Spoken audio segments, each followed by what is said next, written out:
écoutez, moi je suis Maryse Rocher, Oui. Je suis coiffeuse. Oui. Et Depuis combien de temps, il faut préciser? depuis une quarantaine d'années. Waouh. Parce qu'après, au final, vous avez ouvert combien de salons en tout? J'ai ouvert 1, 2, 3, 4. 4. Et la gestion, c'est comment? J'ai fait Toutes les tous formations. les diplômes dans mon domaine. Même aujourd'hui, j'ai 62 ans, je continue à me former. Moi, je ne voulais pas travailler dans les salons afro. Je suis désolée. Pourquoi? Parce que j'ai eu des expériences. En fait, je trouvais que ce n'était pas professionnel. D'accord. On a du mal, par exemple, à dire que voilà, un brushing, il ne faut pas que ça prenne plus d'une heure. En fait, tout quantifier, on a du mal. Dès qu'on commence à mettre une rigueur, on dirait que ça devient problématique. Pour vous, vous pensez que le BP est nécessaire pour une afro qui veut ouvrir son salon?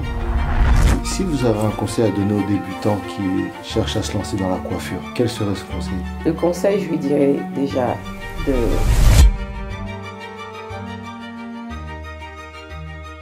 Bonsoir Madame Rocher. Bonsoir Monsieur Chico. Enchanté.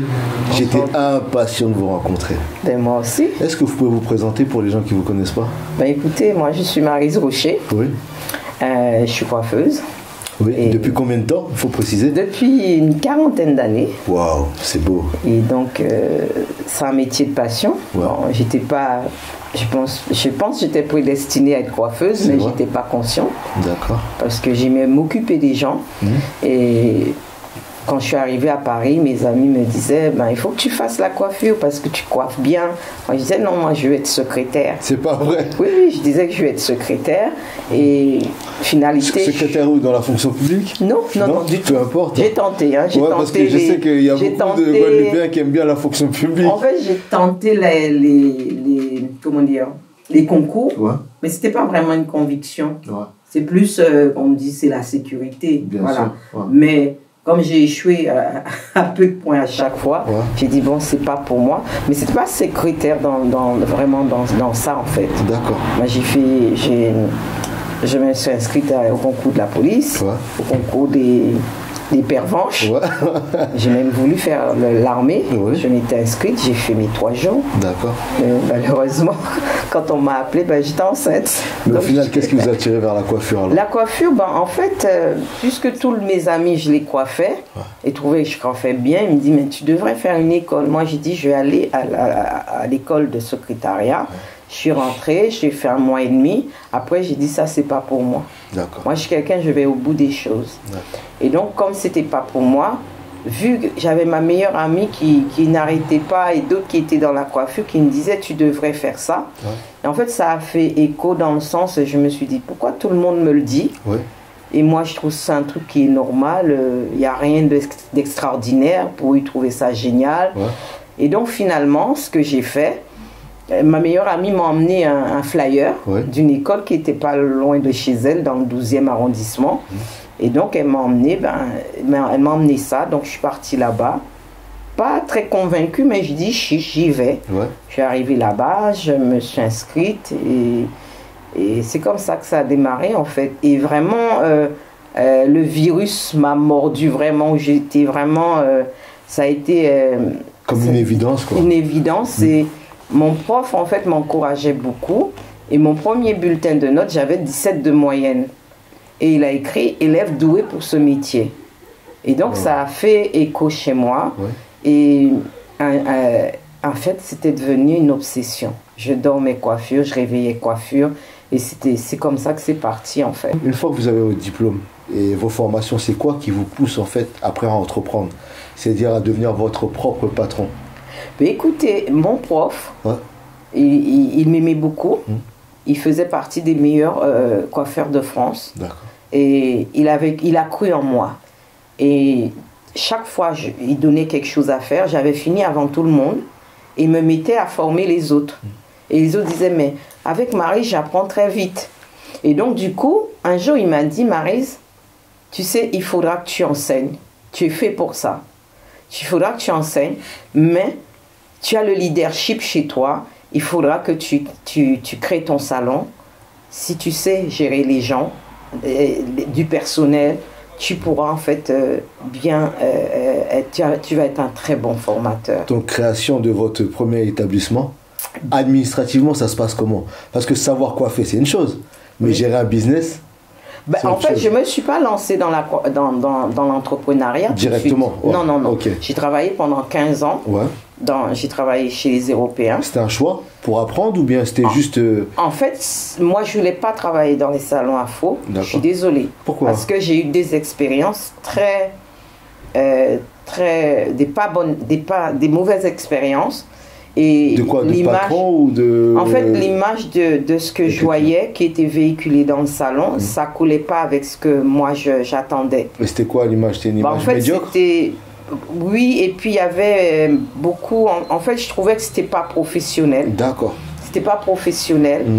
C'était fait dans un cadre, tout le monde coiffe. D'accord. Il n'y avait pas un protocole. Il n'y avait pas de rigueur. Il n'y avait pas de rigueur. Et puis, quand j'étais en stage, on me faisait faire que des shampoings, défaire les tissages.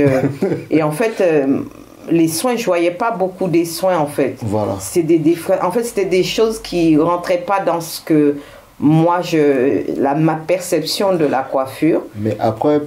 c'est pas dû au fait qu'aussi c'est pas dans l'éducation en fait de l'afro en général de faire des soins en salon? En fait, à la base, comme moi je viens des Antilles, j'avais ces notions. Ouais, parce que vous avez une culture différente avec le cheveu. Différente. Ouais. Et moi j'étais tombée dans un salon africain. Africain, hein. Et j'ai fait 3 salons africains. Ouais. Et en fait, ça me parlait pas. D'accord. Et donc moi je me suis dit, c'est pas ça que je veux reproduire. Ouais. Et j'ai été très motivée à me former dans le domaine des cheveux afro. Et donc, j'étais dans un salon européen et mon patron, il était ouvert à ça. Oui. Et je lui ai dit, j'aimerais pouvoir coiffer tous les types de cheveux. D'ailleurs, c'est ce que j'avais dit à la directrice de l'école. Et mon école, il s'appelait La Renaissance. Ouais. Et la directrice s'appelait Madame Chrétien. Et en fait, sur tous les élèves, on était peut-être 150 élèves. Et je ne sais pas, il m'avait pris sur ses ailes. Et je lui avais dit, vous savez, madame, j'aimerais travailler dans un salon où on fait tous les types de cheveux.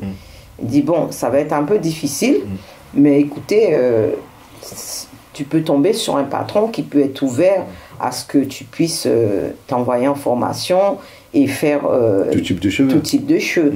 Et donc, du coup, j'ai eu cette grâce. Ouais. J'ai fait deux salons européens. C'était pas trop ça parce que j'étais pas... C'est pas que j'étais pas à ma place, mais on m'acceptait pas. Ouais. Donc, du coup, finalement, je suis tombée sur un patron. C'était à Montreuil. Ouais. Dans un centre commercial, il y avait un très grand salon. C'était un Français. Ouais. Et donc, il m'a dit, écoutez, il n'y a pas de souci. Donc, j'ai été embauchée. Et donc, au début, c'était très difficile parce qu'on ne fait pas confiance. Bien sûr. C'était pas le patron lui-même, mais c'était les clients. Les clients, oui. Et donc, j'étais une sorte de tâche parmi tout le monde. Mais en fait, malgré tout, je n'étais pas mal à l'aise. Je me sentais à ma place. Ouais. Parce que, en fait, ça cadrait avec la rigueur que j'ai appris à l'école. Et je voyais que c'était professionnel. Et qu'est-ce qui a fait qu'en fait les clients du salon ont pu vous faire confiance au final? Écoutez, au début, on faisait faire les shampoings et mes collègues étaient un peu embêtés parce que on me laissait pas coiffer. Et donc, il y a je me souviens, c'était une juive, elle m'a dit, Arlette, elle m'a dit, écoute Maryse, un jour quand j'aurai une cliente qui est plus souple, je passerai avec toi. Et donc, du coup, j'ai quand même attendu 1 an et demi avant de pouvoir coiffer quelqu'un, mais j'étais excellente au bac. Ouais. Les massages, les soins, les conseils, les diagnostics, tout ça, en fait, petit à petit... Et avec ça, vous n'avez pas généré une frustration en vous pendant cette année-là? Non. Vous le prenez comment, en fait? En fait, un petit peu, oui. Mais je prenais plaisir à faire ce que je faisais au bac. D'accord. Je prenais plaisir et puis je me disais, bon... T'es débutante, c'est un peu normal. Ouais, c'est un peu normal. Et puis en plus, c'est une clientèle, tu es noire, et il faut que tu fasses tes preuves en fait, mais déjà au bac. Donc du coup, j'étais excellente dans tout ce que je faisais, je rangeais, en fait, même mon patron me disait, mais il n'a jamais vu une salariée comme ça, et il a commencé à parler aux filles en disant, oui, il faut que tu essayes, parce que lui, il n'était pas coiffeur à la base. Et il disait, il faut les laisser, coiffer, même un séchage, etc. Et petit à petit, je me souviens, il y a une dame, elle a dit, la jeune fille de couleur. j'aimerais bien qu'elle me fasse un brushing parce qu'elle est tellement excellente au massage. Chaque fois, elle me touche la tête. Bon, en fait, je suis habituellement migraineuse et chaque fois, elle m'a fait les soins. En fait, mes migraines s'en vont. Donc, j'étais connue pour la masseuse, celle qui fait du bien au bas. Et donc, j'ai commencé par cette dame. Et en fait, les clientes qui étaient là, et quand ils ont vu mon travail, ils étaient choqués quelque part. Parce qu'ils me voyaient. Il y en a même qui pensaient que j'étais une apprentie. Et vous faites 15 ans dans ce salon-là? Et j'ai fait 15 ans. 15 ans? 15 ans.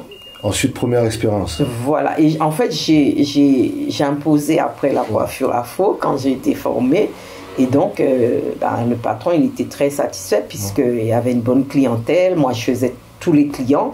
Et donc même des cheveux frisés, des blanches qui avaient des cheveux bouclés ou frisés, j'en dis, ah Marie, c'est pour toi. Et j'ai dit, écoutez, moi, je ne suis pas le coiffeur des cheveux bouclés, frisés, crépus. Je suis le coiffeur qui coiffe tout le monde. Mais qu'est-ce qui fait qu'après, vous ouvrez votre premier salon à vous? En fait, c'était déjà quelque chose qui... Dès le départ, en fait, ce prof avait mis une semence chez moi. Et ça m'a toujours... c'était resté là. Et en fait, je travaillais, mais je me formais, les mois de vacances, je me formais en comptabilité, en gestion. Je me renseignais sur tout ce qui concernait la création d'entreprise. Et comme ça. Et en fait, j'ai été débauchée. J'ai été débauchée par une dame qui était cliente dans le salon, mais pas ma cliente, qui m'avait observé plusieurs fois. Et un jour, elle m'a dit, est-ce que je peux prendre un café avec vous? J'ai dit, bon, oui. J'ai dit, c'est quoi à quel honneur? Elle a dit, j'aimerais vous parler parce que je cherche quelqu'un. Elle venait d'Allemagne. Elle m'a dit, je cherche quelqu'un pour m'ouvrir un salon. J'ai fait beaucoup de salons et j'ai jamais vu une coiffeuse travailler comme ça. Je vous observe. J'ai jamais été coiffée par vous. Parce qu'en fait, je vous observais et je n'ai pas trouvé une coiffeuse comme vous. Vraiment, je vais vous faire une proposition. Votre salaire sera le mien. Moi, je ne connais rien dedans. J'ai de l'argent à investir. Mais écoutez, vous cherchez les locaux, vous faites comme pour vous et tout. Voilà. Donc, moi, ma clientèle était sur Montreuil. Et comme moi, j'ai, les clientes, en fait, il me disait un jour tu pars, nous on te suit. Donc moi je voulais pas, avec les contrats qu'on a, c'est un peu compliqué. Moi j'ai pas dit aux clientes que je partais. En fait je suis partie, j'ai cherché le local et j'ai trouvé le local en fait un peu plus bas de cette rue. Et donc j'ai tout fait comme si c'était mon salon. En fait c'est comme si en fait c'était une mise à l'épreuve. En fait, j'ai fait tout de A à Z et j'ai commencé ce salon et malheureusement, ça ne se passait pas comme elle l'avait dit. Et au bout de 9 mois, en fait, j'ai fait une dépression, j'avais peur. Et pourquoi ça ne se passait pas comme elle l'avait dit? Parce qu'en fait, c'est pas quelqu'un, c'est pas une coiffeuse. Elle n'était pas coiffeuse. Comme patronne, investisseuse. Investisseuse, mais elle exigeait des choses de moi que j'aime. Ça n'allait pas dans vos convictions. Donc, il faisait venir des hommes. Après, j'ai su que, voilà. J'ai envie de poser une question. C'est une bonne idée, quand même, d'investir dans un salon avec quelqu'un qui ne connaît rien de la coiffure? Est-ce que c'est une bonne idée? Tout dépend de la personnalité de la personne. C'est-à-dire? En fait, moi, je ne regarde pas seulement le côté investisseur, mais il faut que cette personne, en fait, comprend votre travail et qui comprend en fait là où vous voulez l'emmener dans ce métier. Votre vision. La vision en fait. Après, sur la partie, la gestion de son entreprise, ça c'est une chose. Mais concernant la technique, mon travail, en fait, elle ne s'adaptait pas. Elle m'imposait des choses qui n'allaient pas dans le métier. En fait, elle était là pour l'argent, mais le non-respect des cheveux, etc. Et moi, je suis quelqu'un, j'ai toujours respecté le cheveu, la matière. Et donc, du coup, ça a commencé à pas aller bien parce qu'elle a commencé à pas respecter les engagements qu'elle avait pris avec moi. Et aussi, moi, je travaillais, je gérais le salon, j'avais ma famille, mes enfants, j'allais à l'école aussi, puisque je préparais mon brevet de maîtrise. Et donc, du coup, c'était beaucoup. Et donc, elle n'était pas, en fait, de ce qu'elle a dit, en fait, ça n'a pas suivi. Ça n'a pas suivi. Donc, à un moment donné, comme j'étais plus en phase avec moi, de ce qu'elle m'imposait, j'ai démissionné. Au final, bon, c'est une bonne chose, parce qu'après, au final, vous avez ouvert combien de salons en tout? J'ai ouvert 1, 2, 3, 4. 4? Oui. Et la gestion, c'est comment? J'aime la gestion. C'est pas compliqué? Non, c'est une des matières à l'école que j'aimais beaucoup, la gestion. C'est quoi qui est plus dur dans la gestion? C'est la gestion des humains ou la gestion administrative? Dites-moi la vérité, Madame Roche. La vérité, c'est que je dirais un peu des deux. C'est vrai? Un peu des deux, parce que l'administration, c'est pas simple. C'est pas simple aussi. C'est pas simple, l'administration. Il faut une rigueur. Bon, la rigueur, c'est des choses que j'ai été éduquée dedans, donc c'était pas compliqué, mais c'est beaucoup demandé, surtout quand vous êtes patron coiffeur. Ouais. Et vous n'êtes pas juste un gestionnaire. Vous n'êtes pas juste un gestionnaire. Moi, j'ai été celle qui a beaucoup travaillé. Ouais. Je ne regardais pas mes salariés travailler. Ouais. D'ailleurs, même souvent, je travaillais plus qu'eux. Ouais. J'étais la dernière à quitter.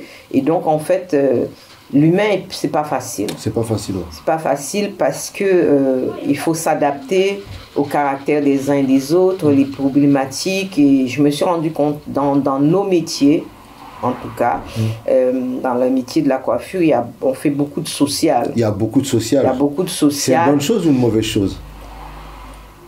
C'est une mauvaise chose. Il faut se dire la vérité, on fait beaucoup de social pour s'adapter. Oui, mais c'est pas bon pour le business. Bon. Il faudra un peu plus de rigueur. Il faut plus de rigueur et en fait, ça peut prendre le pas sur l'entreprise, le fait de pouvoir gérer les problématiques personnelles. Bien sûr. Qui des fois en fait c'est compliqué. Je vais prendre un exemple. Je me souviens, il y a une coiffeuse à moi, excellente coiffeuse, qui avait des soucis familiaux, qui était battue. En tant qu'humain, on ne peut pas rester insensible.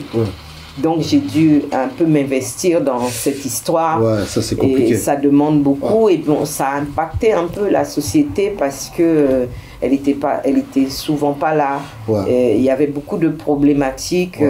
Elle était consciente. Elle me disait, je sais que c'est pas simple pour vous, mais j'avais compris en fait c'était sa situation qui faisait. Mais dans son travail, ça n'impactait pas son travail. C'était les absences parce qu'elle était battue. C'est des choses comme ça. Mais quand elle était au boulot, elle bossait. Elle bossait. Mais on ne savait pas demain si elle est là. Et ça peut aussi impacter aussi sur les autres salariés. Exactement. C'est ça le problème. Et donc, c'est ça en fait. Parce que les gens viennent avec leur lot. Moi, je suis très à l'écoute. J'ai toujours été un patron un peu, un peu une maman en fait. Mais est-ce que, moi la question que je me pose souvent, est-ce qu'il y a vraiment de la place pour la rigueur dans ce métier? C'est ça le problème, parce que y a de la place pour la rigueur, oui, prendre soin des clients, arriver à l'heure, etc. Mais la rigueur, qu'on mette une rigueur qui nous amène en fait à une rentabilité, on a du mal avec ça. On a du mal par exemple à dire que voilà, un brushing, il ne faut pas que ça te prenne plus d'1 heure, il faut que ça te prenne tant de temps. En fait, tout quantifier, on a du mal. Dès qu'on commence à mettre une rigueur, on dirait que ça devient problématique. En fait, moi, j'ai pas travaillé dans cette rigueur, parce que moi, j'ai toujours travaillé dans le sens, en fait, mes salariés savaient, voilà, pour un soin, c'est 1 heure, 1h30. D'accord. D'accord. C'est établi. C'est établi. Voilà, c'est pas 2 heures. C'est pas 2 heures. Pourquoi c'est pas 2 heures? C'est pas 2 heures pour quelle raison? Moi, je travaillais, je faisais pas de la masse. Je faisais pas de la masse. J'avais choisi en fait de faire de la qualité et en fait de faire du high ticket. Mais ça a un prix, ça aussi. Voilà, ça a un prix, mais maintenant ce qu'il faut savoir, comme je dis, dans le milieu de la coiffure afro, on ne peut pas demander à quelqu'un de faire un soin en 30 minutes. C'est pas un cheveu européen. Moi, j'avais conscience que nos cheveux demandent plus de temps. C'est pour ça j'ai choisi de ne pas rentrer dans la quantité, la productivité, mais de travailler, se dire voilà, une coiffeuse, allez, on va dire maximum 7 clients dans la journée, le maximum, vous voyez. Et il faut qu'elle fasse son travail bien parce que quand vous faites du travail de qualité, vous mettez comment on appelle ça, le client met l'argent derrière, il faut que ça soit carré.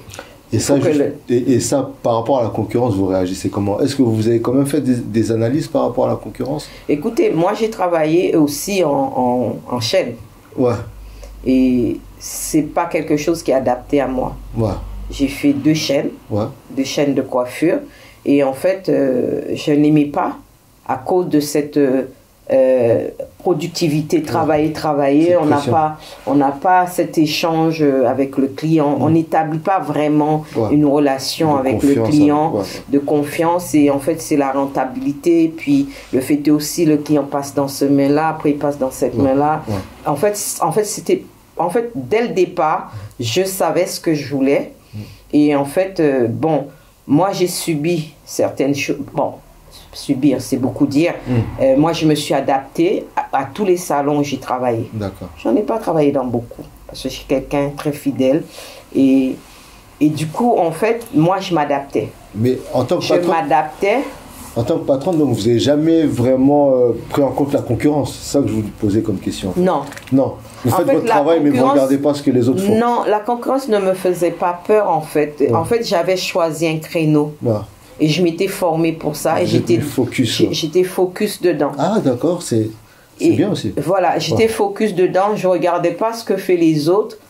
Je ne vais pas dire j'étais meilleure, mais en fait, moi, j'étais focus.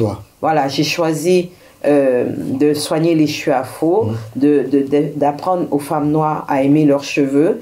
Et donc, du coup, pour moi, en fait, j'étais dans ma bulle, j'ai choisi mon créneau, je reste dedans.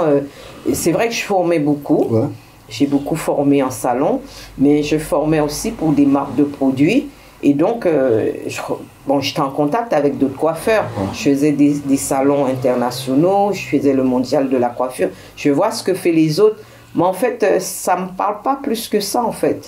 J'étais dans mon créneau. En parlant de formation, justement, Madame Roger, est-ce que, pour vous, vous pensez que le BP est nécessaire pour une afro qui veut ouvrir son salon? Un afro adapté aux afros, oui. Mais pas faire un diplôme, une formation sur un type de cheveux précis et qu'on a un diplôme quand on sort. En fait, c'est pas là qu'on va aller travailler. Parce que le but final, quand on va à l'école, on se dit, on va apprendre la coiffure, c'est pour travailler les cheveux afro. Parce que j'ai rarement vu beaucoup d'afro qui se sont dit, moi, je vais apprendre la coiffure pour faire que européen. Non, bah non. Donc, moi, je trouve que c'est pas en adéquation avec nous. Parce que, surtout, moi, aujourd'hui, ils ont mis comme une sorte de mention complémentaire sur l'afro, mais c'est venu tardivement. Est-ce que c'est complet aussi? C'est ça le problème. C'est pas complet.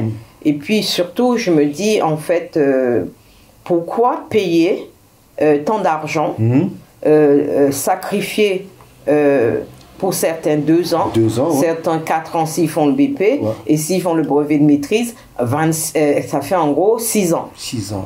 6 ans d'école. Uniquement sur des cheveux caucasiens, alors que vous allez plus tard aller travailler dans un salon afro. Juste pour avoir l'habilitation d'ouvrir un salon ou travailler dans un salon et pas un salon européen. Je trouve ça complètement aberrant. Aberrant, c'est fou, quoi. Et donc, ce n'est que l'année dernière, qui, on est compte, en 2024, qu'on met, et avec beaucoup de batailles de beaucoup d'autres collègues qui se sont bataillés là-dessus pour pouvoir, je cite, comment il s'appelle, Aline Tacite, qui a beaucoup bataillé là-dessus, pour qu'en fait, qu'il y ait d'autres personnes aussi qui ont bataillé pour pouvoir, en fait, obtenir qu'il y ait en fait une possibilité. Mais moi je me dis ça devrait pas être en mention complémentaire, ça devait être intégré dans comment dire dans le CAP. Moi j'irais même plus loin, Madame Rocher. Il faudrait même qu'il y ait deux choix possibles. Oui, bien sûr. C'est-à-dire que vous avez un BP afro, si vous voulez, le cheveu afro, bien sûr, formé avec les formateurs afro ou bien européens, on s'en fout, mais une formation afro et une formation aussi occidentale, si vous voulez, les cheveux. Bien sûr. Mais ceci dit, moi je me souviens avoir posé la question à comment dire, au Centre national de la coiffure française, ils m'ont dit, écoutez, nous on ne sait pas faire. Mais il y a un marché quand même. J'ai dit, il y a un marché, et ils m'ont dit, nous on ne sait pas faire, vous savez, il faudrait changer toute qu'on appelle ça, toute la classification, parce qu'il n'y a rien qui a été fait. Ouais. Il faut recommencer tout à zéro, quoi. Et donc, pour eux, ils disaient, oui, voilà, comme il y a des coiffeurs qui sont spécialisés, donc ils apprennent les personnes en salon. Mais je lui dis, mais c'est quand même pas cohérent. On passe un CAP, un BP, et qui nous sert juste pour ouvrir un salon, juste pour travailler, alors qu'on va travailler dans un salon afro, on ne sait rien faire sur les cheveux afro. J'ai dit, écoutez, moi je suis prête à former. Donc elle m'a dit, écoutez, vous pouvez vous renseigner dans les écoles et tout ça. Mais j'ai dit, vous personnellement, vous faites quoi? Parce que nous, la majorité des salons afro cotisent dans ces organismes-là, les syndicats, toutes ces choses-là. Mais on défend rien pour nous, en fait. La majorité des salons, c'est vrai, cotisent. Voilà. Je voulais en venir justement à ce sujet. Est-ce que vous pensez quand même qu'il y a une solidarité communautaire au niveau des afros? Par exemple, vous, quand vous avez ouvert votre établissement, est-ce que spontanément, en fait, les gens de la communauté afro sont venus consommer chez vous, vous donner de la force?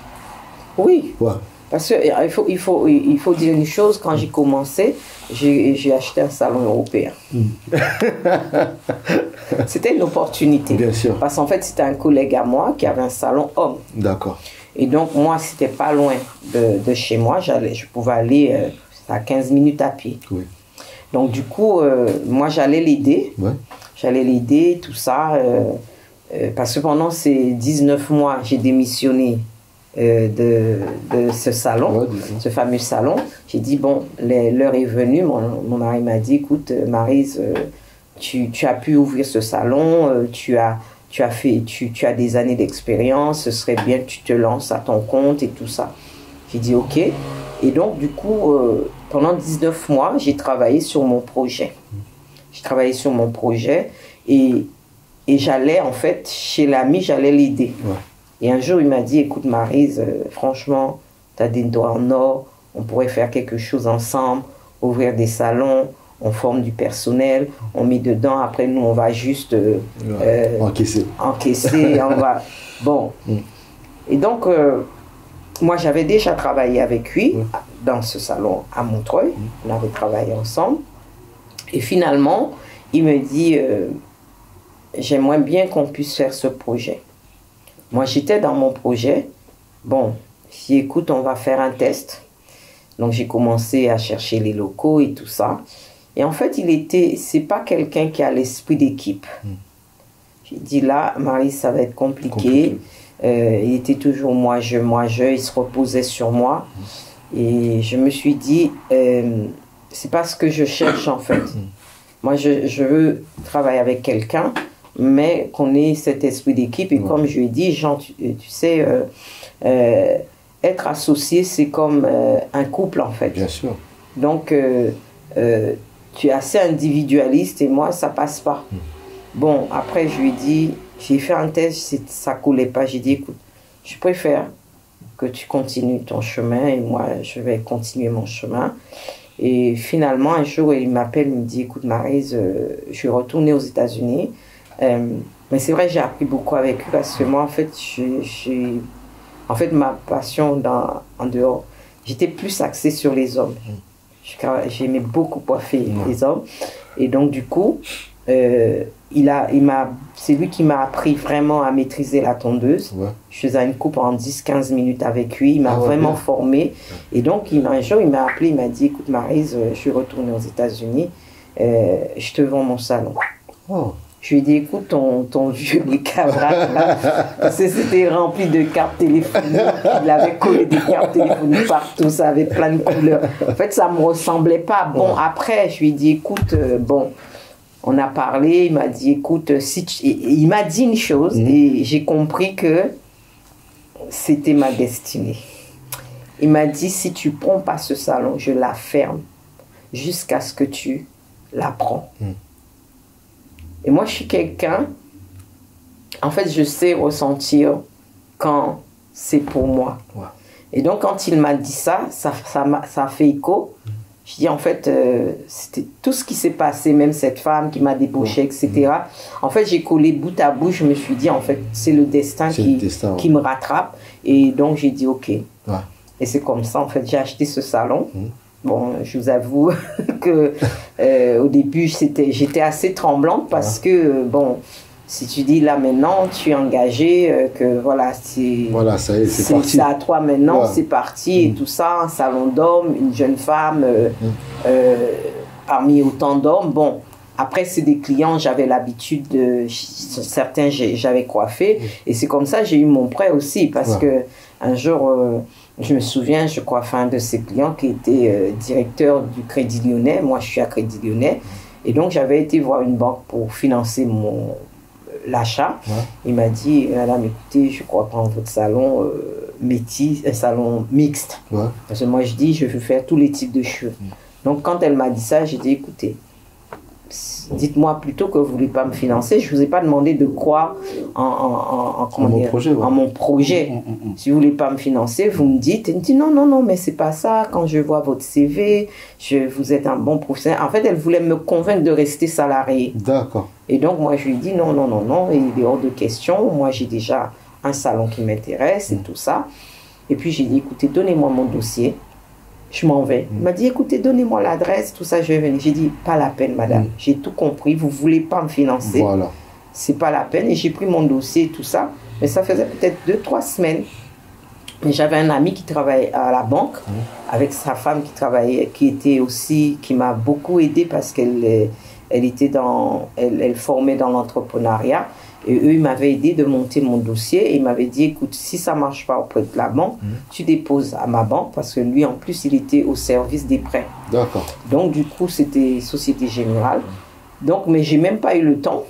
Parce que je coiffais ce client et il me dit, écoutez, jeune dame, il paraît que vous allez acheter le salon de Monsieur Jean. J'ai dit oui. Il me dit, vous avez déjà une banque? J'ai dit, pas encore. Il me dit, écoutez, moi je suis directeur de banque, je ne suis plus directeur de la branche professionnelle, donc je suis en particulier, mais attendez, je vais appeler un ami. Et puis il a appelé son ami qui s'appelait Monsieur Mimouni, il l'a appelé, il dit, Mimouni, voilà, j'ai ma petite coiffeuse qui va acheter le salon de mon coiffeur, et donc tout est OK pour elle. Tu la reçois quand? Et comme ça, toujours le destin. Et comme ça, vous êtes juste. Et donc, du coup, quand je suis allée, il a vu mon dossier et tout. Il m'a dit, monsieur, je sais qu'avec vous, j'aurai pas de problème. Je crois en votre projet. Je vous finance. Et c'est comme ça que j'ai été financée, en fait. Madame Rocher, on va aborder un sujet parce que, en parlant justement d'acquisition de salons de coiffure, je sais qu'à l'époque, il y avait déjà beaucoup d'afros qui étaient propriétaires de salons. On va parler de transmission. Comment ça se fait qu'on se retrouve aujourd'hui avec beaucoup de salons indépendants? On n'a pas de franchise en fait de salons afro. C'est quoi? Qu'est-ce qui s'est passé? C'est qu'il y a un manque de transmission, il y a un manque de... Il y a un switch qui ne s'est pas fait. Qu'est-ce qui s'est passé en fait? Je crois que la défaillance, on va revenir dessus, sur la formation afro, fait que beaucoup de coiffeurs, en fait, la difficulté de trouver du personnel, parce que moi, je ne vous cache pas, j'avais un projet de créer, en fait, une franchise. Une franchise, ouais. Et la difficulté de trouver du bon personnel qualifié, c'était compliqué parce que vous prenez quelqu'un en apprentissage, ou bien vous prenez quelqu'un qui sort de l'école, en fait, il ne sait rien faire. Et vous devez lui payer un salaire de coiffeur assistant. C'est quand même un SMIC. Bien sûr. Et donc, vous devez tout recommencer. Le former, vous devez tout apprendre. Et il faut dire, il y a beaucoup de coiffeurs qui ont travaillé seuls. Ils ont aussi travaillé avec beaucoup d'apprentis. Parce que, en termes de, qu'on appelle ça, de rentabilité, tout ça, c'était pas facile. Bien sûr. Et puis, en fait, la facturation des cheveux afro, on pouvait pas facturer comme aujourd'hui. Comme aujourd'hui, bien Et sûr. les gens avaient des petits budgets, Oui. des choses comme ça, c'était compliqué. Il faut dire que moi, j'ai ramé pendant 2 ans. Oui. C'est vrai que la première année, je travaillais beaucoup les CHU européens. Je travaillais avec les clients de 2 banques qui étaient dans le quartier. Oui. Mais c'était pas suffisant, en fait. Ouais. Moi, je faisais des nocturnes, je travaillais jusqu'à 21h30 et tout ça. Et donc, j'avais un petit peu de clientèle femme et je commençais à développer un peu les femmes. Et donc, du coup, en fait, ma clientèle s'est fait petit à petit de bouche à oreille parce que moi, j'avais pas averti mes clients que j'étais partie. J'avais pas des coordonnées, rien du tout. Et à l'époque, Internet, c'était pas encore ça. Donc, du coup, bon, les gens me retrouvaient comme ça. Ouais, ouais. Et donc, petit à petit, ben, au bout de 2 ans, ça a explosé. Donc vous pensez qu'en fait le manque de pérennité de nos salons, c'est dû justement au manque de recrutement, Oui. de formation? De formation, de recrutement. Ouais. Parce que c'est quand même, on s'investit dans quelqu'un qui sort de l'école, mais il ne sait pas faire. Ouais. Donc, du coup, ça nous fait perdre du temps, ça nous fait perdre de l'argent. Ouais. Et donc, du coup, la plupart, en fait, finissaient soit il prend un apprenti et après, il continue avec, ou bien il travaille tout seul. Vous croyez que c'est juste ça? Parce que moi, je pense qu'il y a aussi quand même un manque de communication de votre part, vous les anciens, sur le fait qu'on pouvait s'en sortir avec la coiffure, on pouvait réussir avec la coiffure. Oui, la communication, je dirais pas non, mais même si, qu'on appelle ça, il y avait la communication, et pour moi, c'est pas le plus compliqué, parce que vous savez, les gens, en fait, ils aiment bien aller chez le coiffeur de bouche à oreille. Ouais. Ils te voient, ah, tu t'es coiffé où? C'est quoi ton coiffeur? Moi, j'ai eu beaucoup de clients comme ça, parce que moi, j'étais entre 2 métros, comme ici, je suis entre 2 métros. Ah, mais vous êtes bien coiffé, vous vous coiffez où?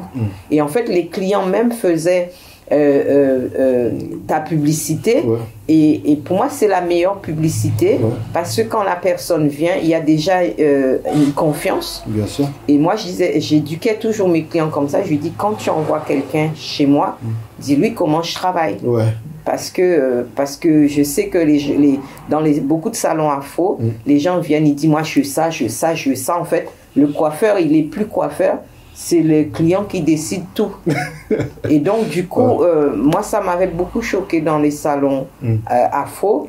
Le client, ok, il me dit, le client, il est roi. Il est roi de son porte-monnaie. Ça, j'en disconviens pas. Mais il n'est pas roi de ton travail. Oui, il n'est pas roi, c'est vrai. Voilà, je lui dis, quand vous allez chez un médecin, vous dites au médecin, vous venez, j'ai mal là, vous dites pas, docteur, donnez-moi des aspirines, donnez-moi ci, donnez-moi ça. Il fait son diagnostic, il vous donne, qu'on appelle ça une ordonnance, et vous faites ce qu'il vous dit. C'est tout. C'est tout. Voilà. Mais je crois aussi, ces choses-là se sont engrainées comme ça, parce que manque de formation, les gens en fait sont venus dans les salons, il n'y a pas de diagnostic, il n'y a pas tout ça, je viens, je me coiffe, je dis aux clients, je veux ça, je veux ça, je veux ça. Et moi, j'avais vu beaucoup ça dans les salons, et je me suis dit, non Marie, ça c'est pas bon ça. En fait, je voulais pas ça. Je voulais rester le professionnel qu'on appelle ça, qui aide le client, qu'on appelle ça, dans ses choix, mais pas qu'il vient et moi je veux ça comme ça, et je veux le défrisage, c'est quand ça pique, c'est bon. Mais c'était des choses, mais j'étais dépassée, parce que je me disais, je venais d'un salon où moi j'ai apporté la formation, les cheveux afro, mais formés avec les protocoles. J'ai été formée avec les Américains, les Anglais, et en fait j'avais un protocole, je suivais tout. Donc j'arrive dans des... Excusez-moi de vous couper, Madame Rocher, mais vous trouvez que la coiffure a beaucoup changé? Ou bien la consommation de la coiffure a beaucoup changé? La consommation. Ça a beaucoup changé? Je dirais la consommation. Les gens consomment autrement. Les gens consomment autrement. Et ce que j'ai pu remarquer, en fait, la coiffure en elle-même, en fait, c'est comme s'il il a été un peu mis de côté. Et on a apporté, en fait, de l'apparat. De l'apparat. voilà, la para a pris le pas, Le dessus, le dessus sur soigner les cheveux, soigner, ouais. conseiller, prendre soin des cheveux. Moi, je suis contente aujourd'hui. Maintenant, il y a les cheveux naturels qui commencent à émerger. Parce qu'il y a 26 ans en arrière, quand j'ai décidé de ne plus toucher au défrisage et de traiter les cheveux naturels, mes collègues se sont moqués de moi. Ils me disent, tu sais, ça va pas marcher parce que les gens, ils aiment bien les cheveux lissés et tout. Mais moi, en fait, j'avais trouvé la solution. Moi, c'était, je veux plus mettre de la chimie. Mais les clientes, ils peuvent avoir de la versatilité. Et je me suis souvenu, au pays, on se défrisait à chaud. Oui. Donc, j'ai commencé avec les défrisages à chaud, mais malheureusement, ça gonfle vite. Donc, il n'y avait pas les produits anti-humidité maintenant pour maintenir la coiffure, toutes ces choses-là. Donc, j'étais partie un peu sur ça, les soins et tout. Et un jour, bingo, mon fournisseur m'appelle, il me dit, Maryse, tiens, un laboratoire des États-Unis m'a appelé. En fait, il cherche quelqu'un. Wow. Il vient de sortir un produit, un soin lissant, sans chimie, qui permet les gens d'avoir les cheveux lisses et comment on appelle ça, et quand ils mouillent leurs cheveux, ils retrouvent leur texture et tout ça. C'était 26 ans en arrière. Wow. Et c'était le laboratoire Namasté aux États-Unis. Et donc, du coup, quand il me dit ça, pour moi, c'était waouh, ça y est, parce que j'ai cherché. Cette solution. Je faisais des produits, je faisais des choses, je cherchais en fait à trouver. Parce qu'en fait, il était clair pour moi, je ne touche plus à ce produit. Wow. Madame Rocher, on arrive vers la fin de l'interview. Je vais vous poser quelques questions. Immobilier ou business? Les deux. Argent ou santé? L'un ne va pas sans l'autre. Hein. Je dirais santé. Santé. Hein. Santé, argent, il faut les deux. Il faut encore une fois les deux. Oui, parce que vous pouvez avoir la santé, vous n'avez pas vous pouvez avoir l'argent, vous n'avez pas la santé, ça ne va pas. Ouais. Vous pouvez avoir l'argent, vous pouvez avoir la santé, mais vous avez besoin de bien vivre, vous avez besoin de prendre soin de vous, de manger bio comme ils disent. Tissage ou nappy? Nappy. Nappy 100%. Europe ou Afrique? Afrique. Nelson Mandela ou Barack Obama? Nelson Mandela. Ah, c'est bien. Si j'avais une carte magique qui vous permettait de discuter avec quelqu'un, mort ou vivant, une heure de discussion, ça serait qui? Discussion business. Hein. Business. Alors, on va mettre option discussion aussi spiritualité, si vous voulez. Il y a quelqu'un qui m'inspire beaucoup en Afrique. C'est Stéphanie... Nyang. C'est pas ça. Mbaye. Nyang, c'est pas Stéphanie Nyang. En fait, c'est une femme qui m'inspire beaucoup parce que elle a commencé à faire du business à l'âge de 9 ans. Ouais. Et aujourd'hui, elle disait qu'en 3 ans, elle est milliardaire. Elle est camerounaise. Ah oui. Oh. Elle m'a fait beaucoup découvrir l'Afrique. Oui. Et ce que j'aime chez elle, c'est qu'elle a cherché à mettre l'Afrique en avant, montrer le vrai Afrique. Et c'est quelqu'un que je suis beaucoup. J'écoute beaucoup ce qu'elle fait et je vois qu'elle fait... En fait, ce que j'aime, elle est en train de faire émerger la communauté, de les convaincre de revenir en Afrique. D'accord. Et en matière de business, elle est top. Elle est top. Franchement, j'avoue, c'est quelqu'un que j'aimerais bien rencontrer.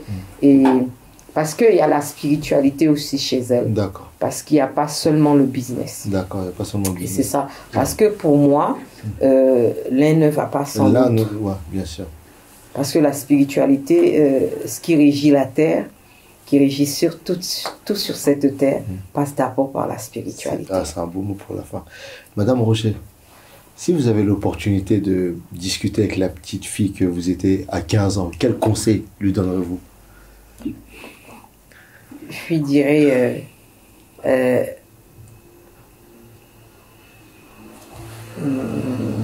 Ah là, c'est profond. Ah ouais, c'est profond. Je lui dirais en fait... va vers l'avant et suis ton destin. Et je crois que c'est ce que je pense, hein. C'est ce que j'ai fait. Merci, ça a été un parcours très compliqué, mais je pense que... En tout cas, pour nous, vous êtes un exemple. J'espère que moi aussi, beaucoup. Je serai comme vous un jour.